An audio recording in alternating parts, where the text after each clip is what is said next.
Well, welcome to the show. This is Marty Huff, your host, and we have a live show today. And we have a live wire in this station with us today, and it's Jane Rice Williams. Jane, great to see you. Marty, I love coming to talk to you. The only problem is I could go on all day because you keep me going. That's my kind of guest. Thank you. And I saw you at the farmer's market the other night, and we had a good time, and we just ate and just browsed around and had great, I called it high country boil, not low country. That's what it was. High country. Good way to put it. What an event. Yeah. Jane comes to us from all the way from the beautiful county of Harlan County. That's where she was raised. In the city. In the city. I know it. Right. Oh, I know. I remember your mom. She wanted to remind you you were raised in Harlan. Yeah. So you were to act appropriately, right? That's true. Correct grammar. My grandmother was that was your grandmother? Yes. I love that. She's really concerned about that. My dad was an English major, and he wouldn't put up, and my mother either, with anything. One time I said, "Ain't got no" to my mom. She said, "Don't you ever use that term, ain't got no," again. Mom, I heard that. Well, you're not allowed to say that. Jane, you were an administrative law judge for years, and that had to be an experience. It was a wonderful experience. It was. I've always had a passion for people solving their problems. Yeah. So even though we could take cases to hearings and make our decisions, I much preferred getting them to come to terms. Sure. Everybody's happier that way. Yeah. So. And that was in the area of workman's comp or workers' comp. Workers' comp, yes.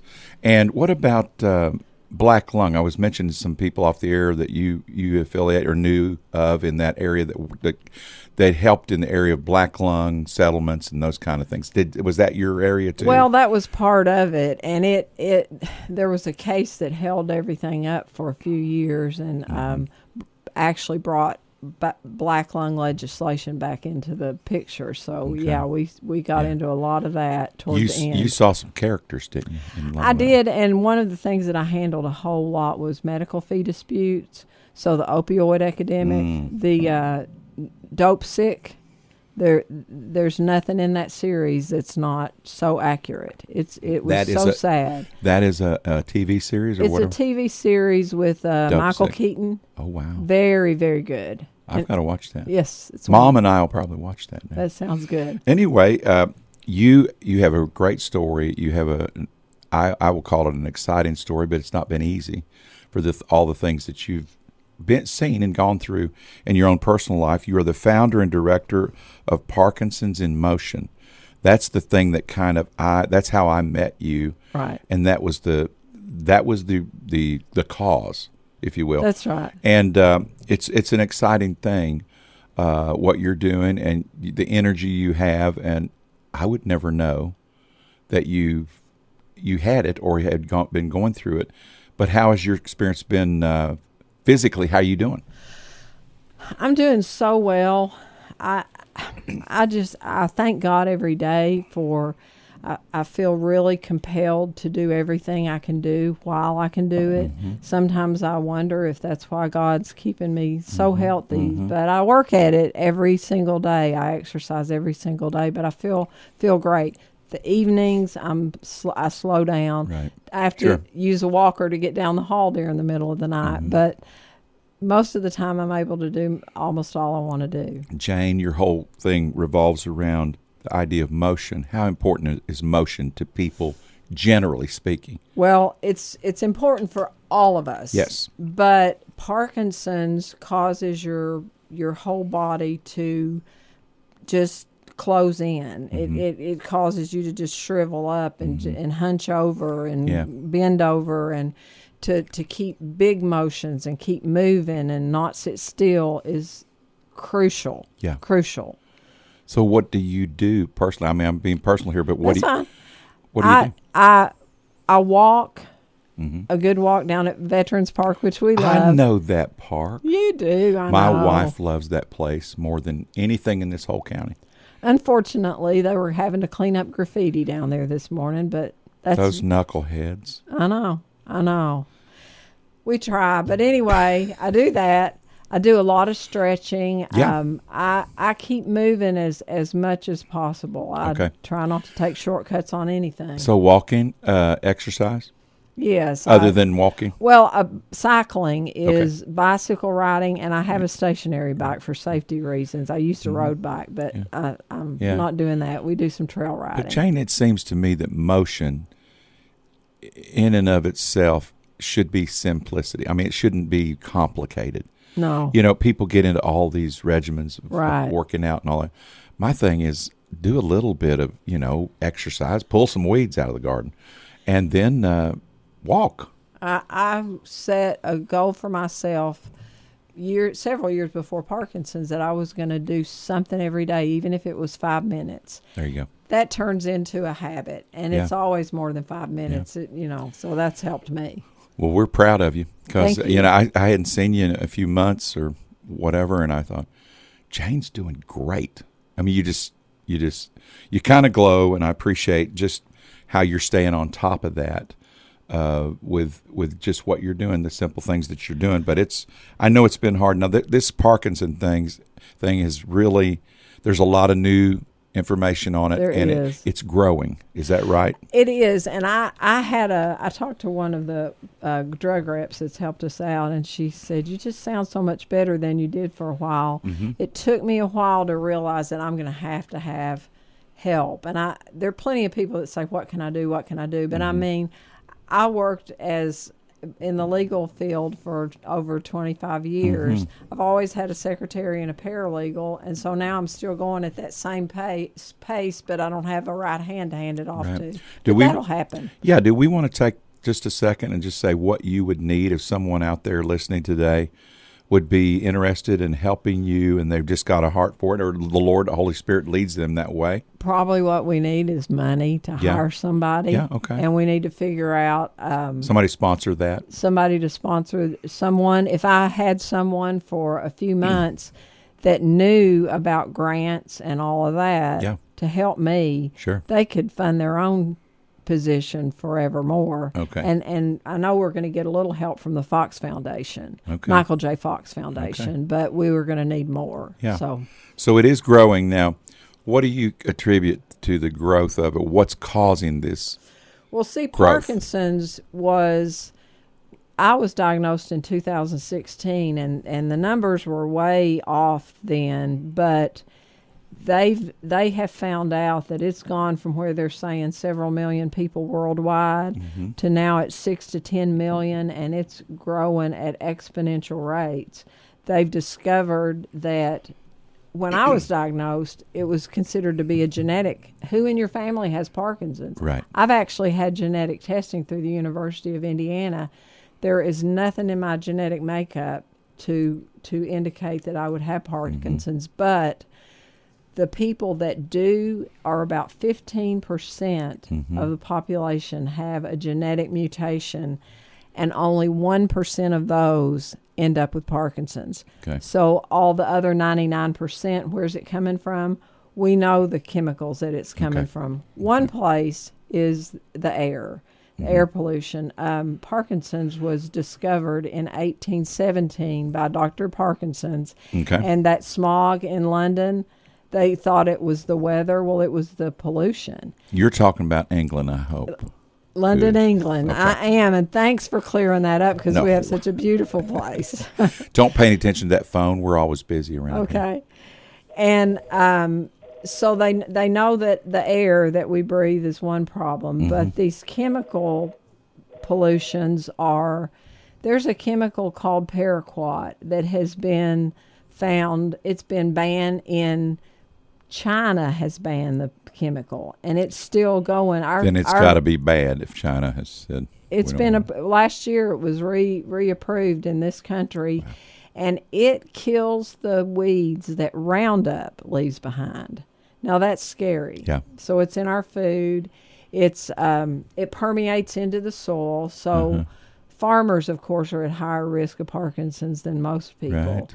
Yeah. But it permeates into the soil, and anybody on well water is at a higher risk. Okay.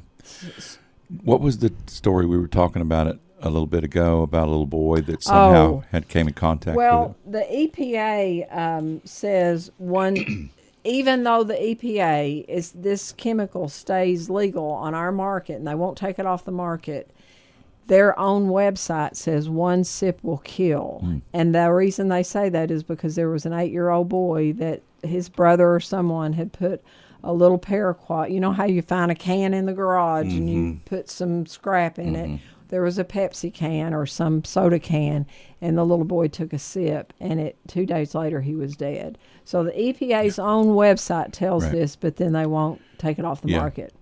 Well, that's so the truth is we need to be careful. You were talking to me about you making your own what we call a herbicide, that you create your own.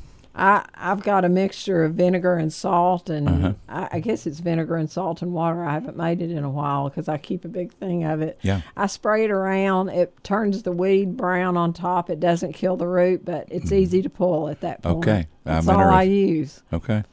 I'll have to get your recipe. Yes, I'll look it up for you. Well, so it's growing, but then it's growing because probably environmentally we've got these chemicals floating around. It's really awful, really. And when you think about the stuff we eat and the stuff we drink is so critical to if we're not careful, we can poison ourselves. Well, and there's the other chemical that I didn't mention to you before, which is probably the biggest of all, is a chemical called trichloride ethylene, TCE. It is in all these degreasers. It's in fingernail polish remover. It used to be in Sanka, any decaffeinated coffee. I don't think they are able to use it in that anymore. You're going to have to tell me what that was again, one more time. TCE, trichloride ethylene. Ethylene, okay. And it's in all kinds of products, and it's legal. And so, have you heard of the pollution at Camp Lejeune? And yes, see it all the time on TV. That's what it was. Okay, and when it was coming from the dry cleaning, because the main place was the dry cleaning. Of course, degreasers at a Marine Corps station like that. But when they found the TCE in the water, it was 3,000 times the legal limit. So there have been so many people affected from that. And you're saying that it causes Parkinson's. It causes Parkinson's. Okay. And the thing, Marty, Parkinson's we now know is almost 100% a man-made disease. Okay. If it's a man-made disease, we can cure it. It's like smoking. And lung cancer is the poster child for a man-made disease. There was no lung cancer years ago. Oh, yeah. When lung cancer showed up in a patient, the doctors went and got all their colleagues, come look what we've got here. Yeah. And then they came in and put their cigarette out for a minute so they could see the screen. Yeah, well, then the cigarettes came on the market. Yeah. And lung cancer just went sky high. Yeah. Now that in the 70s, the move to try to decrease smoking, the rate of lung cancer has dropped. Yeah. Yeah, we grew up with it. Things change, don't they? You know, let me say one more thing about the chemicals. The Netherlands is the only place in the world that has removed all these poison chemicals from our market, from their market, and it's the only place in the world where Parkinson's is on the decline. So, I think one of the problems is that Parkinson's affects an older population, and we tend to overlook our older population, but it's starting to affect more and more younger people. And the thing is, I don't want my grandchildren to have Parkinson's, and the rate of growth. Yeah. The United Kingdom says that out of 37 people, every 37 people, one of them is going to have Parkinson's in the near future. Wow. It is growing. We were talking about a little bit about just my talking points here, the House bill. And, let's just mention that there's legislation before the House to help in this area and to what would it accomplish? Thumbnail it for me. The House bill is House Bill 8585, and it's to cure to put money into curing Okay. Parkinson's. Right now, Parkinson's gets something like $250 million a year. HIV gets $3 billion. Yeah. And we can't do anything with $250 million. It's right. just not going to get there. So this legislation, and it's legislation that doesn't say we want to find out how we can treat people, because the pharmaceutical companies are already working hard at always having treatments. But the bill is to cure Parkinson's. Right. Well, we throw money at everything else. We do. So why don't we just target some things like this? So that will be coming up, and people, I think the big thing for us to do is keep aware that there's things out there that we need to kind of, we were talking about activism a little bit. There's ways to be creative and positive with our being active politically, and just keep our eye on things, and contact our congressman. That's right. And That's say, right. can you help us out on this, Hal? I want people I want them to understand that it's a real threat. Yeah. I mean, many of the people right now that are listening to us, they have Parkinson's and they don't know it yet. Right. I mean, they now know that it can be, you can have it for 30 or 40 years before it ever manifests. Wow. Well, Jane, I want to we'll just take a little time out for a second. I want to remind everybody who you're listening to. This is Marty Huff, your host of Frankly Speaking. In the studio today with me is Jane Rice Williams, and she's the founder and director of Parkinson's in Motion here in London, and we're just privileged to have you and Mackie both. Thank you. In our community. We really are. Thank you. You're a blessing in many ways, and just your smile and your attitude about this is really powerful. Your attitude is powerful. I've been blessed with this opportunity, Marty. I really feel that deep down. I'm just afraid I'm not going to do everything I'm supposed to do. That's my only fear. And every once in a while you speak out at First Presbyterian here at London, and we want to know when that's happening. You just have to let us know so I can tell people you're going to be speaking, because you're a good speaker. Thank you. But appreciate you. And let's talk about the book study that's coming. Okay. Dr. Ray Dorsey is at the University of Rochester. He's a teaching professor, but he's a doctor of Parkinson's, a movement disorder specialist. He's treated people for years, and just he and his colleagues when they saw what happened with the HIV epidemic and the way that was brought completely under control. When you first heard about it, did you think there would ever be anything to slow it down? No.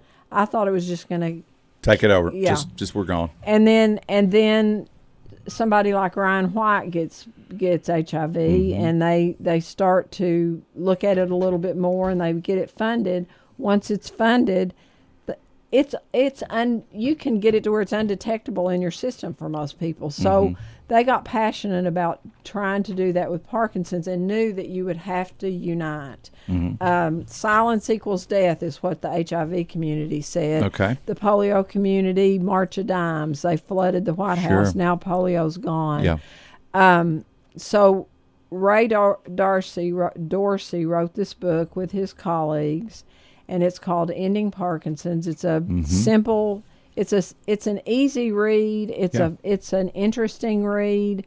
Nothing too complicated about it, but it gets the passion across, and it has a whole section on advocacy and what you can do. We're going to do 3 weeks on that book at the library in 3 parts. The first 2 weeks are going to be talking about the book. The third week is going to be talking about taking action. Okay. We want people to call the library or get on the library website and register. I wanted a name to put with my study, and they said, well, you probably won't be able to find anybody really to help right now. I called, someone had put me in touch with Michael J. Fox. They didn't get back to me. So I searched the internet till I found Dr. Dorsey's email. You found Ray. I found Ray, and he emailed me the next morning and said, I'd love to help. Awesome. And so He got with his secretary. He's going to be on Zoom the third evening. Then the Michael J. Fox Foundation thought, well, we'll join along. Mm-hmm. So they're going to be with us all 3 weeks. That is so awesome. And, of course, Michael J., he's my man. He's Marty McFly. Yeah. And I always love to I know I've seen him on and off, but I hadn't seen him in a while. That's why I asked you if he was still with us, because I didn't know. But how is he doing? He's doing pretty well. I have a suspicion that he's in. There's a stem cell project that I haven't talked to you about, but Yeah. she was here. The lady that's in charge of that program was here at our meeting, and she saw me as a perfect candidate. They already have their first round of studies, but it's actually reversing symptoms. Okay. So that could be somewhere I'll be going, but I have a suspicion that he may He's be in there. involved in something like that, but I don't know. Well, what we want to do is recap here. We want people to join the Bible study, the book study of learning what they can do to end Parkinson's disease, a prescription for action. Tuesday, the 13th and 20th and 27th. These are 3 different Tuesdays.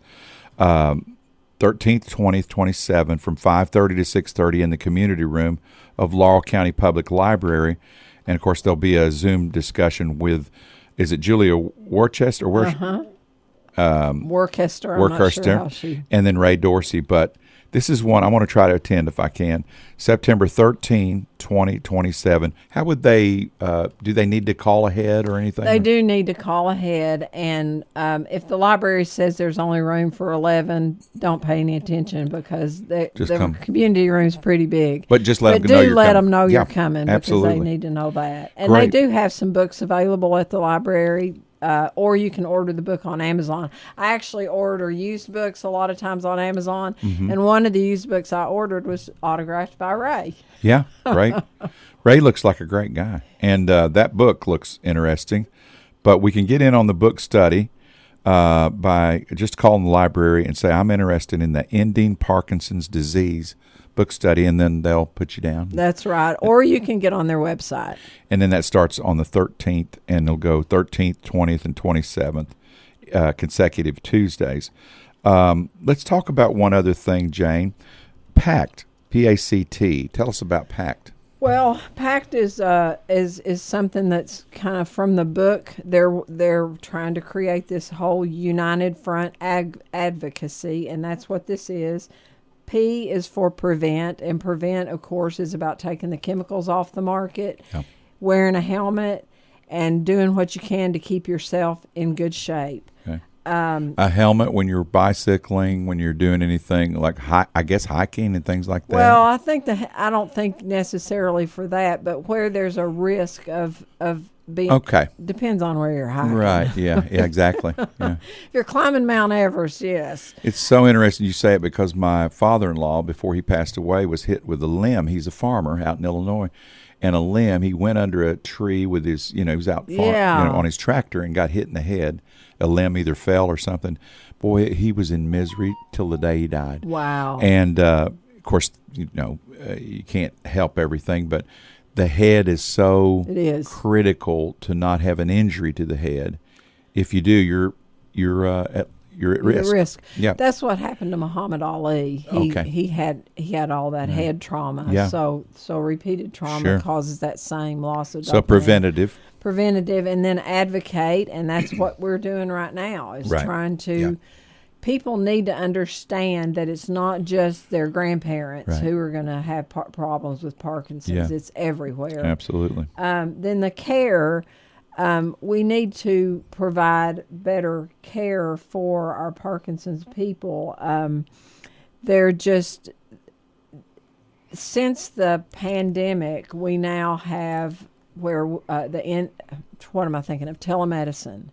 And that's been a big help, but that's related to the national health crisis. Okay. And when that's over, telemedicine may not be funded, and so we want to keep telemedicine funded. Okay. So that's I don't think I even knew about. I mean, I know you're talking about you do You do a phone call or Yeah. a Zoom with your doctor. Well, yes. I've done it. Okay, I've done gotcha. it many Gotcha. times, Yep. and it's it works. I do voice therapy because Parkinson's weakens your voice, Mm-hmm. and I do it with my UK voice therapist Great. over Zoom, and it's Awesome. it's wonderful. Awesome. And it helps people. There's so many people in Eastern Kentucky who have no access to Right. Parkinson's doctors. And telemedicine, I remember hearing about it years ago, and I said, "What is that?" Mm-hmm. And now that's one of the good things that came out of Sure. the pandemic. And treat Parkinson's is one of the gold star medication for Parkinson's has been around 50 years. They're just not coming up with new things to treat Parkinson's. Mm-hmm. So we need that to happen. Mm-hmm. There needs to be more activity around how to treat in effective ways. You've had a lot of time to think about your situation and the things you've Yep. been through in life. And we talked about this just a little bit, just in passing, that does the Lord allow us to go through things like this so that we do more for others that are going through it? I know I said before, one of my dear friends said that they call Parkinson's a movement disorder, but our God is a God of order. And Yeah. what Parkinson's has done for me and for my friend that said this was it gives you some sort of order, and it helps you see that the Lord is in control of everything that you do and watching you. Amen. Now, the last time you were here, Jane, we talked a little bit about a place that people can go to get Yeah. therapy or whatever you would call it for Parkinson's. Well, Eddie Valentine is trained in Parkinson-specific exercise. Mm-hmm. There probably are a few more people around. I don't know who they are. Mm-hmm. Eddie by far treats the most, Mm-hmm. and the patients love him. He has them moving. His staff knows how to Okay. work with them to keep them moving, and so you can get on regular treatment there and then know what to do when you're at home by yourself Okay. every day to do the right exercises. Is that PT Pros or is that different? That is Revolution Physical Therapy. Okay. Revolution. All right.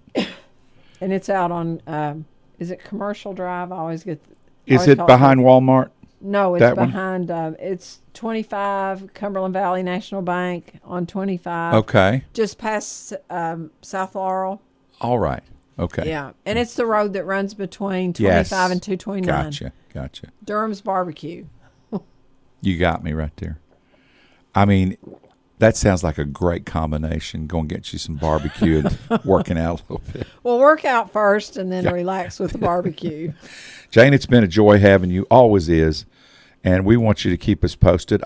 You are in motion. And that's something I really love about you. You're always out there doing something.